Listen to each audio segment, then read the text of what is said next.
Welcome back. Today we are in for a spicy topic, but before we get into that, I have a favor to ask.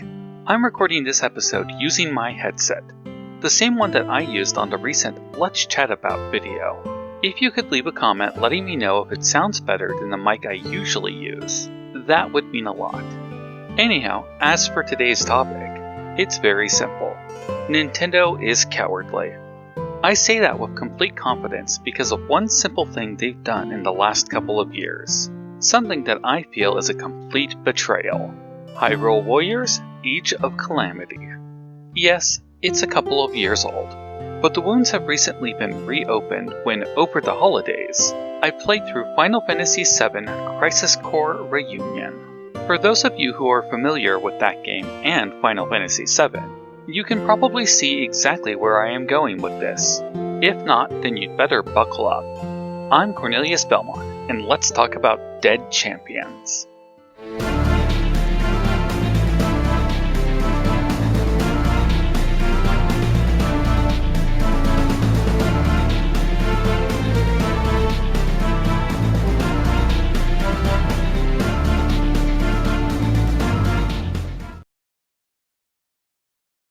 Thanks for watching the video. If you like my content, please like and subscribe to the channel. I've recently started a Patreon. More on that at the end. A special thanks to these people for letting me use their assets. Spoilers ahead for the following games. Let's get into it.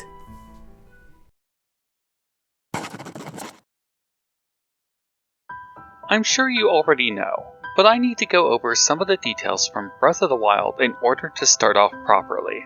In Breath of the Wild, there are 4 champions that stood alongside Princess Zelda and the hero 100 years ago. Each one was a pilot of a divine beast, and were preparing to fight the Calamity when it re-emerged. Unfortunately for our heroes, the Calamity not only emerged earlier than expected, but it had a nasty trick up its sleeve. Malice shot forth from the castle, corrupting the Sheikah technology the kingdom was depending on for its salvation. But with the machines turning on the population, things quickly started to fall apart. This was only made worse when, inside of their divine beast, each champion would face a piece of the Calamity itself, a Blight Ganon. This would end poorly for each of them, as they would be killed during that conflict, leaving the Blight to control the beast in their place. But with the machines completely out of their control, the princess and the hero would flee for their lives towards Hateno Village, only to be overrun by a near endless amount of corrupted guardians.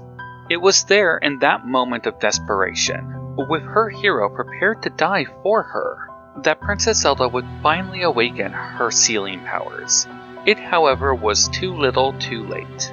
The hero would be taken to the Shrine of Resurrection, while the princess took the Master Sword to the Korok Forest, before finally making her way to the castle for her showdown with the Calamity.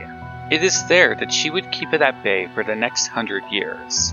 Eventually the hero would awaken and fight back, and together they would put an end to the Calamity. With that recap out of the way, you can see how the death of the champions is an important part of the story, and not something that is left vague. It is clearly spelled out. Even with Nintendo's dumbed-down, child-friendly language, it is abundantly clear that they died in service to their cause. And at the time, in 2017, I applauded this. It is a dark turn of events, and seeing the guilt that Princess Zelda carries is absolutely heart-wrenching. In a game that is delightfully uplifting with wonky food cooking animations, little leaf creatures that give you their droppings for rewards, and giant fairy ladies who actively grope and potentially want to consume the hero, the dark undertones of the game are very clear. So with such a grand stage set, with so many awards and momentum behind it, how could Nintendo go wrong moving forward? Indeed, it seemed like they couldn't, and their fans were delighted with the announcement of a continuation of that story, Hyrule Warriors: Age of Calamity.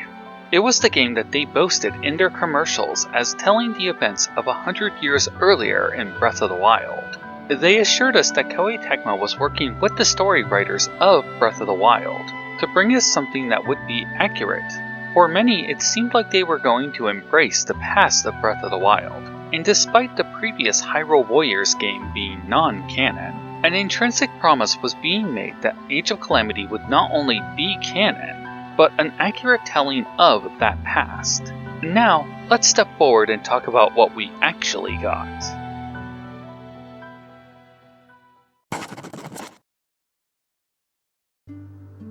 Right out of the gate, Hyrule Warrior derails any hope of it being accurate to the past by introducing time travel. By their own admission, this event caused a splinter in time, and so we can quickly rule out the events seen in the game as non-canon. However, anybody skilled enough with timeline logic and what-if scenarios will be able to tell you that instances of truth can be gleaned from an alternate history. Indeed, Age of Calamity could hold value if at least the world presented in it was accurate to the events talked about in Breath of the Wild, such as the state of settlements and the people who lived in it during that time.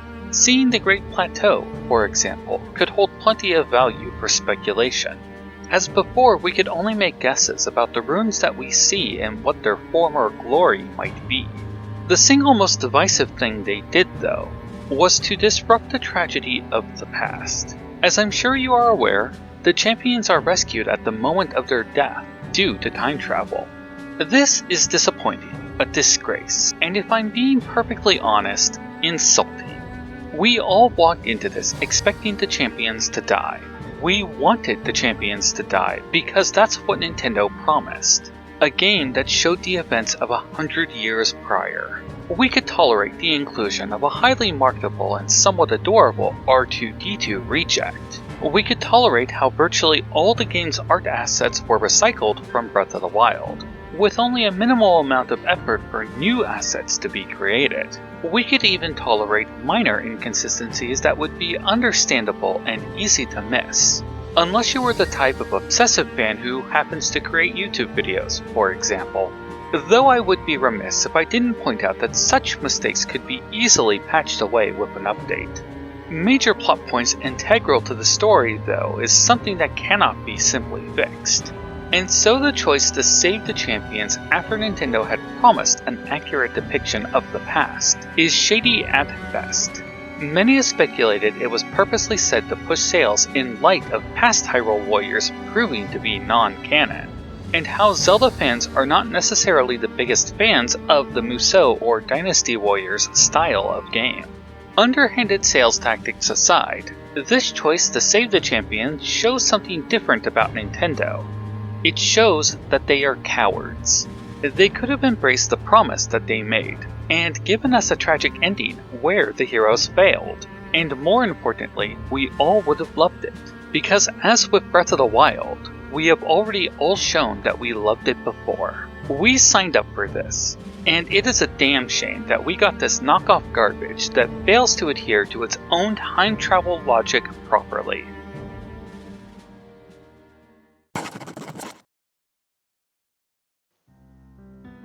Perhaps there are defenders of Nintendo and Koei Tecmo's decision to write a less tragic past.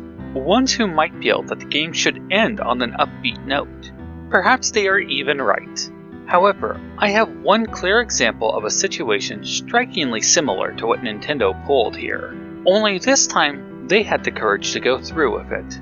For this, we look to Square Enix and Final Fantasy VII, specifically Crisis Core. This requires some explanation. In Final Fantasy VII, we learn of the existence of a character named Zack Fair. He was a friend and idol of the main character, Cloud Strife. And for reasons I won't go completely into, Cloud modeled himself entirely after Zack. The huge, oversized sword, clothes, victory stance, etc. Towards the end of that game, we learn of the fate of Zack, which is that he was gunned down outside of Midgar protecting Cloud. Murdered right in front of his best friend. Cloud was left there to mourn the death of his friend, with the start to the game picking up months later. Zack's death was tragic. It was meant to show just how terrible the Shinra Corporation could be. They used him, experimented on him, and when he managed to get free, killed him in cold blood. Imagine the shock when Crisis Core was announced, and people learned that they would be playing through the story of Zack Fair. The internet was different back in those days. People were put off by the idea of side games on portable systems that actually mattered. Games like Birth by Sleep and Metroid Fusion. Regardless, Square Enix did what Nintendo didn't, and gave us a game that showed the true events of the past in all of its bloody glory. In Final Fantasy VII Crisis Core, we see Zack fight against and kill Wutai soldiers, while Shinra crushes its opposition. And most importantly, they give us the payout, where we not only see but play out the moments of Zack's death in all of its unmarred detail. Sure, they upped the stakes some. Had Zack fight against an army instead of getting killed by 3 grunts. But they did not spare the tragedy. People cried, people came to love Zack for his sacrifice. A tragic guy who was unable to pay the price for freedom, and we all loved him for it. Even now with Final Fantasy VII Remake, Zack continues to be an important character with hints of him having a more important role yet to play in the upcoming sequel. That is beside the point though. What is important is that the prequel was made by Square and showed the tragedy they promised. What did Nintendo give us when they made the same promise?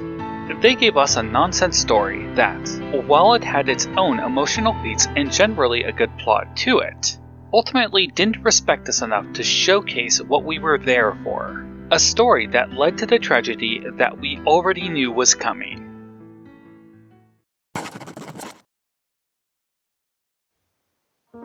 Nintendo is notoriously bad at listening to their user base. One might not blame them, as the sales number continued to top charts, despite the public outcry to decisions that they have been making. Simply looking at Pokemon Scarlet and Violet's sales, despite its clear problems with development and performance, is a perfect example. Although Legends Arceus is critically acclaimed, yet didn't sell well. My point being, is that when it comes to the fans, they rarely listen and do what they want. Only in the face of a financial upset do they course correct. And even then, some series end up going dormant for a very long time because of that happening. Perhaps I am expecting too much of Nintendo. Perhaps we are expecting too much. All the same, failing to deliver with Age of Calamity the tragedy that was promised, the story that they promised, is both insulting and disappointing. More so if it is true that they made that promise solely to increase the sales of Age of Calamity, due to it being a Hyrule Warriors game. Even with Tears of the Kingdom on the horizon, this is something that I am not going to forget.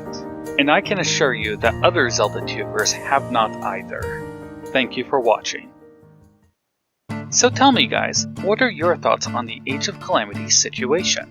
Do you feel lied to? Do you think that the game is just fine? And maybe you feel that kid-friendly Nintendo would never give us such a grim story, even if it was put out by a third-party publisher? Whatever your feelings are, please leave them in the comments below. This show is supported by Patreon. If you wish to give more direct input into the episodes, including suggesting topics, then consider coming on board. On our Discord server, I'll be giving opportunities for live chats while I research topics. Plus, Patreon is the backbone of YouTube content, and every little bit helps. Now, I'm off to work on next week's Judgment Time, and may the way of the hero lead to the Triforce.